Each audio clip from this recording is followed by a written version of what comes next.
Hey, it's Laura with your latest tech update.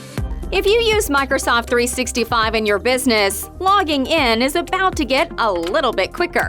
Right now, when you log into 365 using MFA, that's Multi-Factor Authentication, you need a separate app on your phone. The app generates a single-use passcode that gives you access to your Microsoft account.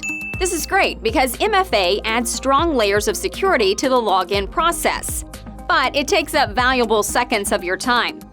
Microsoft wants to save you those seconds and give you a better experience. Its new feature, called Authenticator Lite, lets you go through MFA security directly within the Outlook app on your Apple or Android device with no need to open a second app. This is a great move from Microsoft. There's no desktop version yet, but it's a glimpse of how easy it'll become to log in quickly without compromising security. If you don't already use MFA across your accounts, we strongly recommend you enable it wherever possible. It's not difficult, but it does offer protection against the vast majority of today's cyber threats. For expert help setting up MFA in your business, get in touch. That's your tech update. More next week.